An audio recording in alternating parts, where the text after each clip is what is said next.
Good morning, students and my dear friends. Today is 30th of September 2022, Friday. Discussion start करने से पहले अगर आपको लेक्चर पीडीएफ चाहिए तो आप मुझे टेलीग्राम चैनल पे ज्वाइन कर सकते हैं। इसके अलावा आप मुझे ट्विटर, रिसर्चगेट, फेसबुक और इंस्टाग्राम पर भी फॉलो कर सकते हैं। तो स्टार्ट करते हैं आज का discussion. Motivation of the day is be brave to stand for what you believe in even if you stand alone.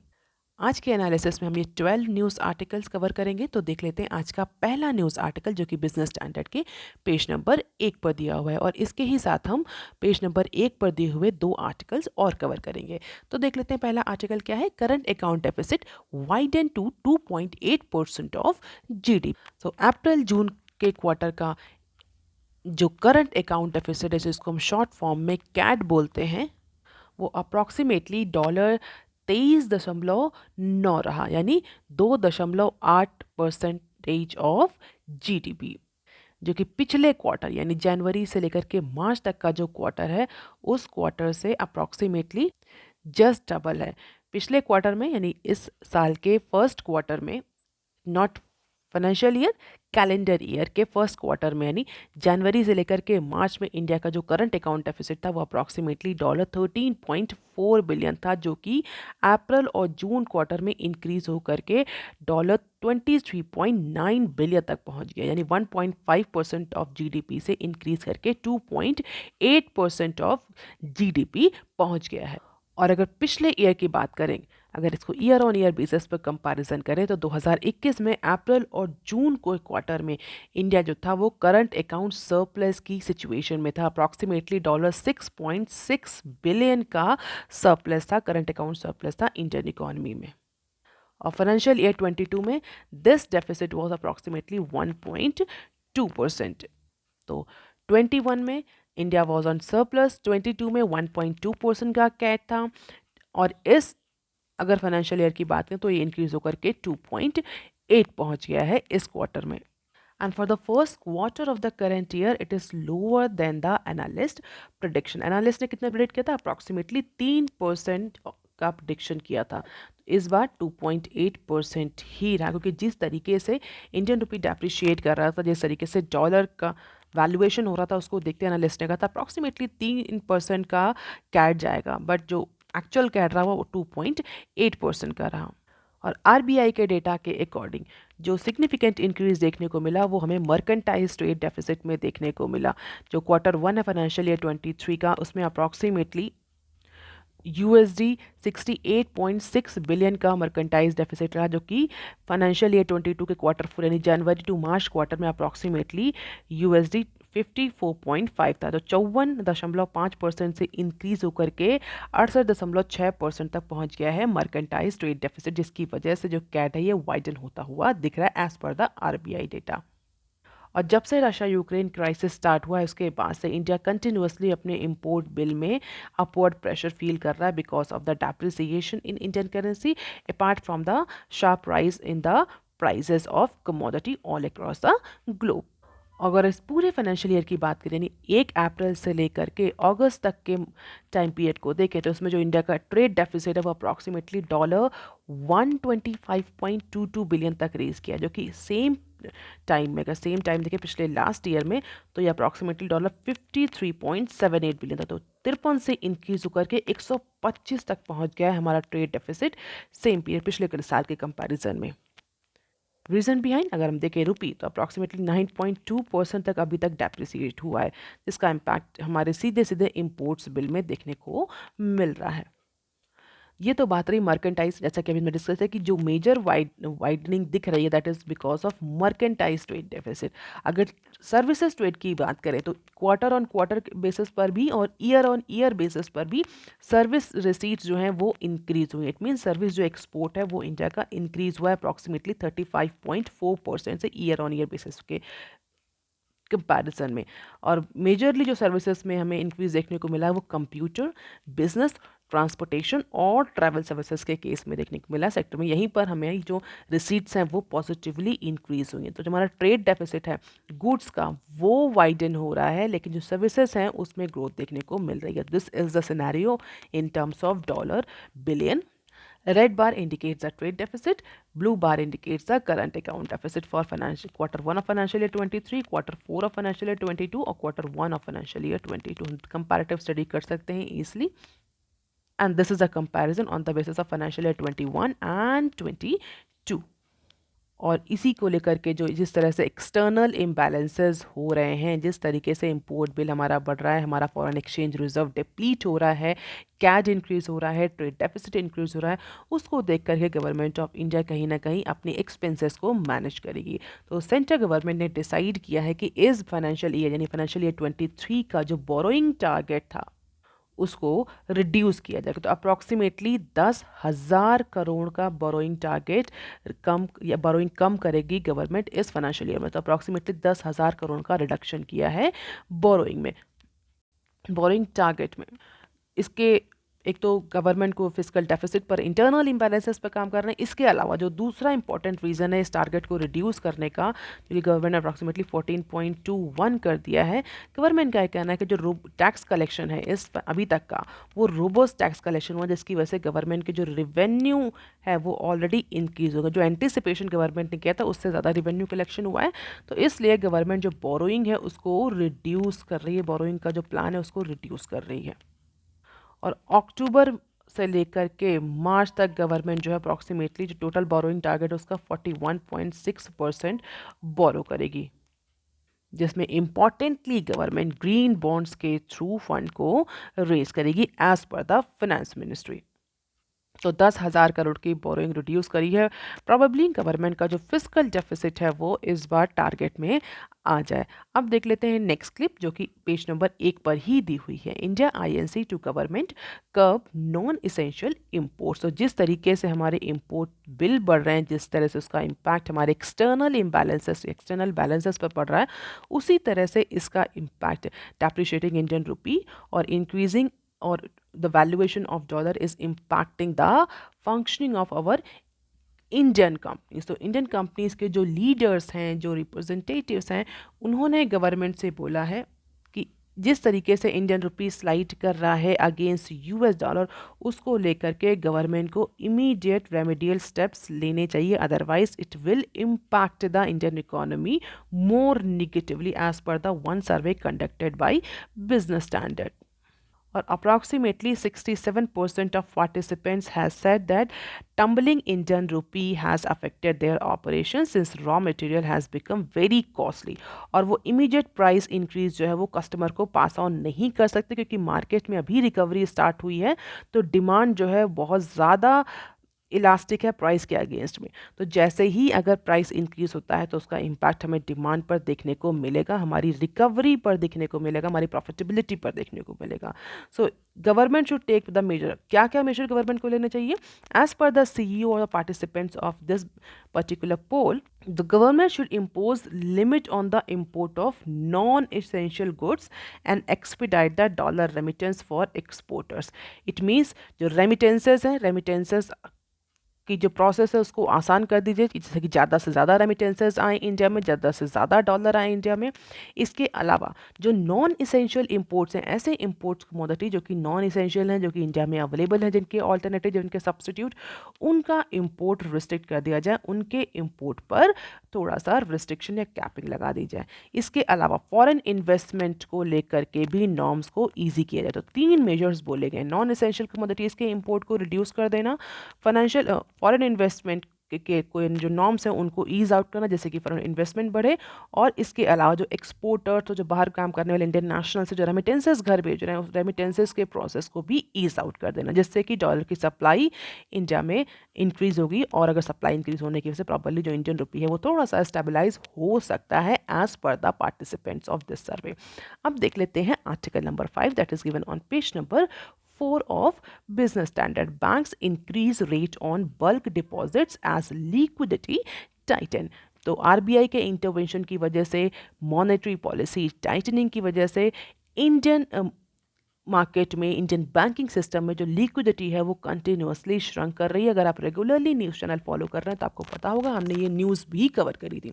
जिस तरीके से लिक्विडिटी श्रिंक कर रही है उसको देखते हुए फेस्टिव सीजन में एक बहुत बड़ा चैलेंज हो सकता है बैंक्स के लिए। इसके अलावा जो पोस्ट पैंडेमिक रिकवरी है वो भी इम्पैक्ट होगी। इसीलिए जो बैंक्स हैं वो डिपॉजिट्स पर अब ज़्यादा, जो लॉन्ग टर्म डिपॉजिट्स हैं, जो एफडीआर हैं, जो रिकरिंग डिपॉजिट्स हैं, उन पर अब ज़्यादा इंटरेस्ट रेट ऑफर कर रहे हैं in order to attract more and more customer into their bank. क्योंकि एक डिसेंट डिपॉजिट रेट बहुत ज़रूरी है for a decent credit growth rate in banking system. Number of time we have discussed this relationship, deposit rate and credit rate. और इसीलिए जो number of banks हैं उन्होंने इंटरेस्ट रेट इंक्रीज कर दिया है ऑन द बल्क डिपॉजिट, क्योंकि ऐसा कहा जा रहा है कि बैंक्स जो हैं वो ज़्यादा से ज़्यादा डिपॉजिट्स अट्रैक्ट करना चाह रहे हैं in order to meet the credit demand. तो क्रेडिट डिमांड, क्योंकि पोस्ट पैंडेमिक रिकवरी हो रही है, क्रेडिट डिमांड बढ़ेगी, तो इसीलिए क्रेडिट डिमांड अब बढ़ रही है। इसीलिए क्रेडिट डिमांड को सपोर्ट करने के लिए बैंक्स के पास लिक्विडिटी होनी चाहिए। मार्केट से लिक्विडिटी आरबीआई ने एब्जॉर्ब कर ली है मैक्सिमम, क्योंकि इन्फ्लेशन बढ़ रही है। तो लेकिन अब बैंक्स को तो लिक्विडिटी चाहिए, तो कहाँ से वो लिक्विडिटी लेंगे? Deposits. They will take the deposits from household. And why household will deposit? अगर उनको कम इंटरेस्ट रेट मिलेगा, इसीलिए बैंक जो है ज़्यादा से ज़्यादा इंटरेस्ट रेट ऑफर कर रहे हैं, जिससे जो हाउस होल्ड्स हैं, इंडिविजुअल कस्टमर्स हैं, वो ज़्यादा से ज़्यादा एफडीआर करें, ज़्यादा से ज़्यादा आरडी करें, जिसकी वजह से बैंक के पास लिक्विडिटी मेंटेन हो in order to meet the credit demand in post pandemic recovery apart from in upcoming festive seasons. और अगर बात करें कितना कितना इंक्रीज किया है किस किस प्रोडक्ट में, किस किस सर्विसेज में, तो कॉर्पोरेट डिपॉजिट्स की अगर बात करें, जो 3 मंथ्स के कॉर्पोरेट डिपॉजिट्स हैं उनका जो इंटरेस्ट रेट अप्रॉक्सीमेटली 6.30 से लेकर के 6.50%, जो कि पिछले कुछ वीक्स के कंपैरिजन में 30 से 35 बीपीएस पॉइंट ज़्यादा है as per the market participants. इसके अलावा बैंक्स जो हैं वो सर्टिफिकेट्स ऑफ डिपॉजिट्स भी अब ज़्यादा इशू कर रहे हैं। According to the latest data of RBI, the credit growth rate Indian economy is at 9 years of high. पिछले 9 सालों के कंपैरिजन में सबसे ज़्यादा credit growth rate approximately 16.2% credit growth rate है इस समय इंडियन इकोनॉमी में। लेकिन अगर डिपॉजिट की बात करें तो डिपॉजिट जो है वो केवल 9.5% के ग्रोथ रेट से ग्रो कर रहा है। तो डेफिनेटली डिपॉजिट्स 9.5, क्रेडिट 16.5, तो दोनों का मैचअप नहीं हो पा रहा, और कहीं ना कहीं इंडिकेट कर रहा है कि लिक्विडिटी शॉर्टेज है। और लिक्विडिटी शॉर्टेज जो है बैंक्स की लोन ग्रोथ के लिए, क्रेडिट ग्रोथ के लिए बहुत बड़ा चैलेंज है। And that is why banks are actually attracting the bulk deposits, CDs, और उसके लिए उन्हें ज़्यादा से ज़्यादा इंटरेस्ट रेट ऑफर करना पड़ेगा। So this is all about mapping the pace quarter ended deposit growth rate। तो 2020, 2021 एंड 2022 का डेटा है डिपॉजिट ग्रोथ का, क्योंकि हम देख सकते हैं किस तरीके से जो डिपॉजिट ग्रोथ रेट है वो इनिशियली बढ़ी थी, लेकिन पैंडेमिक के बाद से ये इसमें हमें सडन इंक्रीज देखने को मिल रहा है, और ये बैंक के लिए, बैंकिंग सिस्टम के लिए बहुत बड़ा चैलेंज है इस समय। And this is the latest figure. अब देख लेते हैं article number 6 that has given on page number 6 of business standard. Rupee weaknesses may pressurise और pressure RBI on 50 BPS rate hike analyst. तो जिस तरीके से इंडियन रुपी डेप्रिशिएट कर रहा है, 82 के मार्क पर पहुंच गया है, उसको देखते हुए अब एनालिस्ट का ये एंटिसिपेशन है कि इतना ज़्यादा प्रेशर आरबीआई नहीं झेल पाएगी, and definitely in order to support the market, financial market, RBI will go for policy rate hike. हालांकि रिसेंटली लास्ट के सेशन में रुपी में थोड़ा सा हमें स्ट्रेंथनिंग देखने को मिली थी अगेंस्ट यूएस डॉलर, बट जिस तरीके से रुपी लास्ट वीक डेप्रिशिएट किया, अप्रॉक्सीमेटली 2.3% का डेप्रिशिएशन केवल लास्ट वीक देखने को मिला है। तो definitely this depreciation in Indian rupee is actually putting pressure on Reserve Bank of India to raise the interest rate by greater quantum. जैसा कि पहले एंटिसिपेट किया जा रहा था कि इन्फ्लेशन बहुत ज़्यादा नहीं है, तो हो सकता है RBI slow monetary policy tightening process पर जाए, उतना एग्रेसिव मॉनेटरी पॉलिसिंग ना करे जितना कि यूएस फेडरल कर रहा था। लेकिन जिस तरीके से अब इंडियन रुपी डेप्रिशिएट हो रहा है, एनालिस्ट का ये कहना है कि definitely this depreciation will put pressure on Reserve Bank of India and MPC for rate hike, जो कि नेक्स्ट फ्राइडे अनाउंस होना है। और एनालिस्ट का कहना है कि अप्रॉक्सीमेटली 50 बेसिस पॉइंट का हाइक देखने को मिलेगा, जो कि पहले 35 बेसिस पॉइंट एंटिसिपेट किया जा रहा था। क्यों? Just to maintain the rate differential with US Federal Reserve. तो जिस तरीके से डोमेस्टिक इन्फ्लेशन है, ग्रोथ कंसिडरेशन है, इंडियन रुपी डेप्रिशिएट कर रहा है, आरबीआई कम से कम 50 बेसिस पॉइंट का इंक्रीज तो करेगी ही करेगी, क्योंकि all across the globe US federal को देखने के बाद में, यूएस फेडरल के आउकिश अप्रोच को देखने के बाद में, सभी जो सेंट्रल बैंक्स हैं they are also focusing on containing the inflation and depreciation of their domestic currency. So let us see actually RBI कितना increase कर रहा है. This is just an anticipation and this is the inverted scale dollar and USD की. तो हम देख सकते हैं कि अप्रॉक्सीमेटली 81 और 82 के पॉइंट पर डॉलर पहुंच चुका है. थोड़ा सा अप्रिसिएशन देखने को मिला कल के ट्रेडिंग सेशंस में because of the RBI intervention, लेकिन बहुत ज़्यादा इम्पैक्ट ये लॉन्ग टर्म नहीं रहने वाला है एनालिस्ट के अकॉर्डिंग. अब देख लेते हैं article number 7 that is given on page number 6 of business Standard. Industry prepare for potential disruptions as tokenization near. तो टोकनाइजेशन का जो डेडलाइन था RBI time to time increase कर रहा था. फाइनली इस बार टोकनाइजेशन की जो एंड डेट है, जो लास्ट डेट है, उसको एक्सटेंड करने का decision reserve Bank of India ने नहीं लिया है. तो जितने भी पेमेंट एग्रीगेटर कंपनीज हैं, ऑनलाइन पेमेंट प्रोवाइडर्स हैं, उन सबको अब प्रॉपरली टोकनाइजेशन के नॉर्म्स को फॉलो करना पड़ेगा फ्रॉम दिस डेट और फ्रॉम दिस डेट ऑनवर्ड्स. तो एक दिन बचा है केवल रिजर्व बैंक ऑफ इंडिया के टोकनाइजेशन नॉर्म्स को फॉलो करने के लिए. तो अब जो सिस्टम है वो ट्रांजिशन मूव में आ चुका है. तो जितने भी पेमेंट एग्रीगेटर कंपनीज हैं, online payment services provider companies हैं, उनका ये कहना है कि they all are ready, but there may be some disruption, there may be some challenges because of this new system of tokenization. अब क्वेश्चन ये उठता है what is this tokenization all about.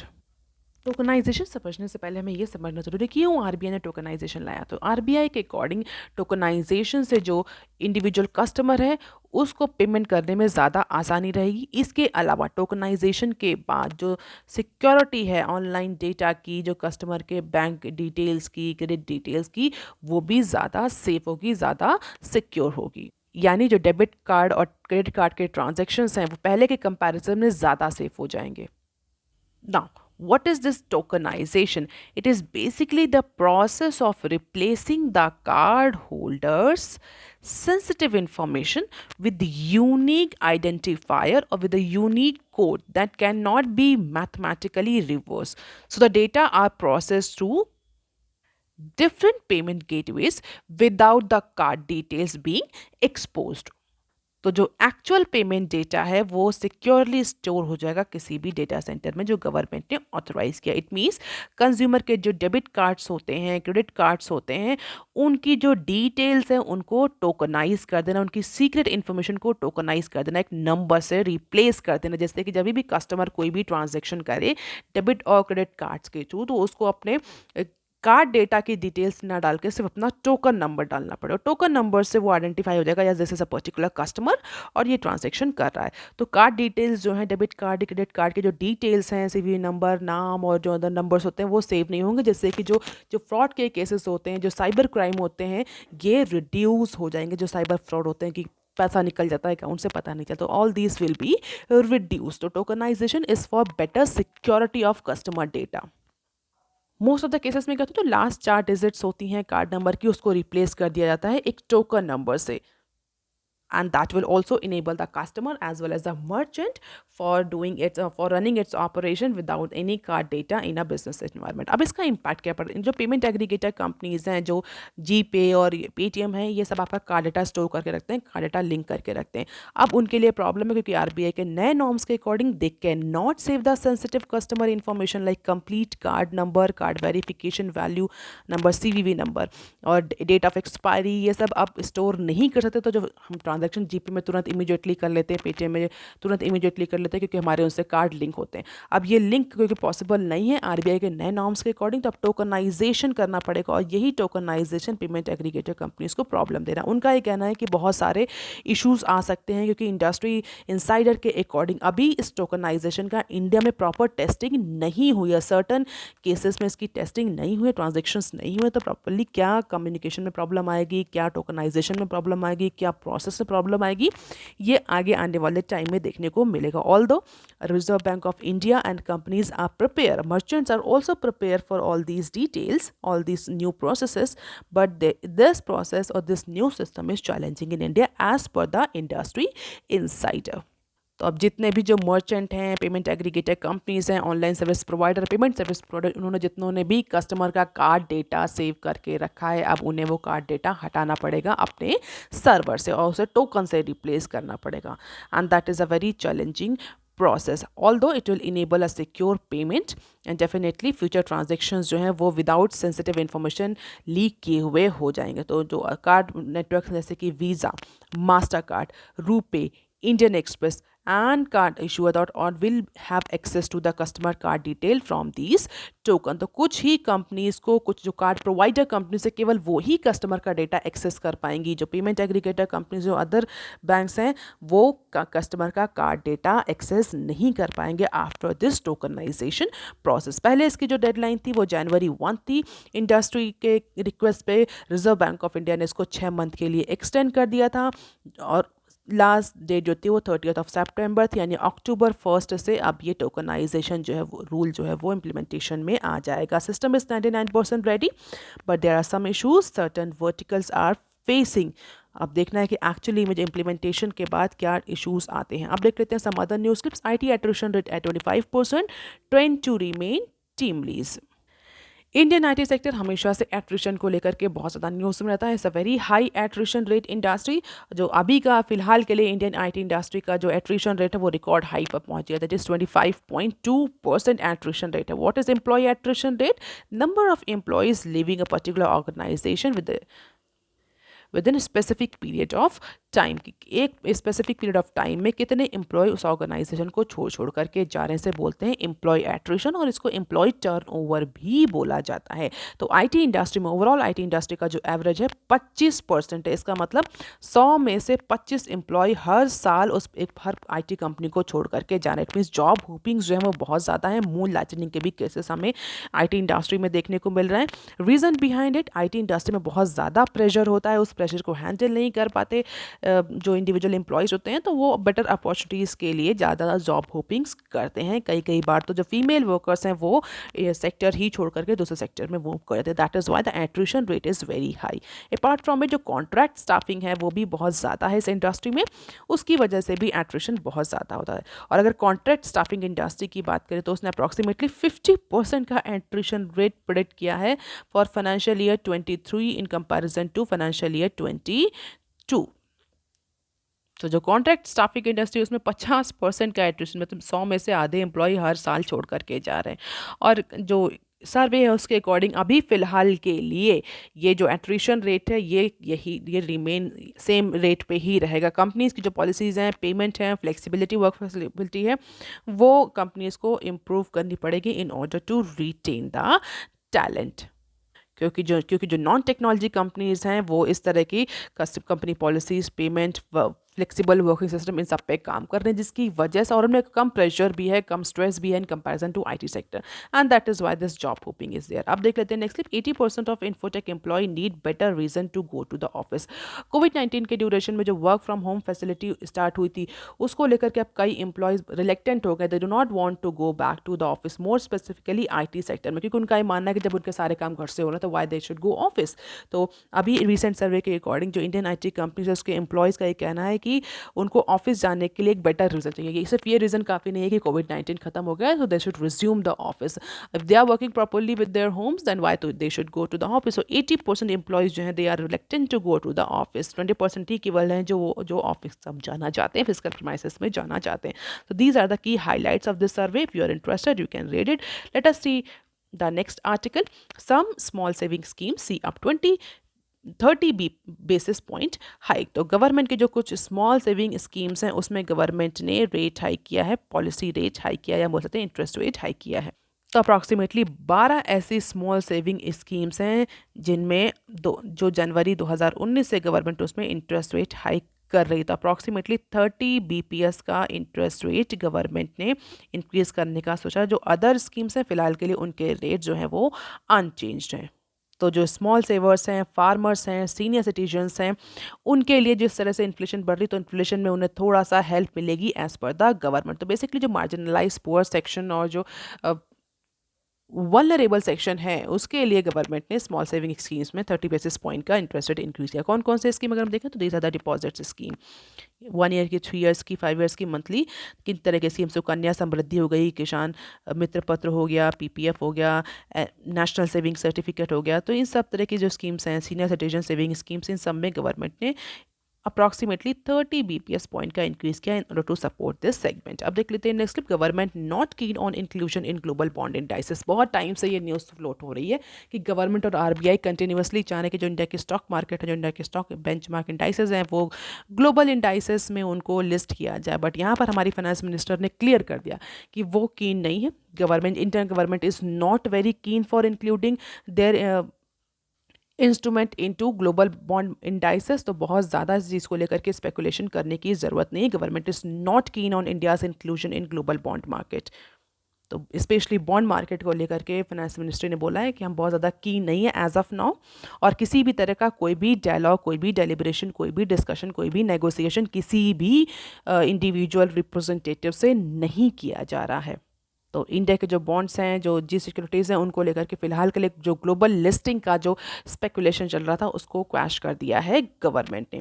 अब देख लेते हैं next clip. Centre notifies logistic policy, infra ministries to devise plan in 6 month. तो new logistic policy government ने नोटिफाई कर दी है मिनिस्ट्रीज़ को, डिपार्टमेंट्स को, और उनको 6 महीने का टारगेट दिया है कि वो अपना अपना प्लान बताएं कि वो कैसे इस लॉजिस्टिक पॉलिसी में दिए हुए टारगेट्स को अचीव करेगी। मोर स्पेसिफिकली जो इंफ्रास्ट्रक्चर मिनिस्ट्रीज़ हैं, कौन कौन से इंफ्रास्ट्रक्चर मिनिस्ट्रीज़ हैं? Such as ministry of railway, highway, sports, steel.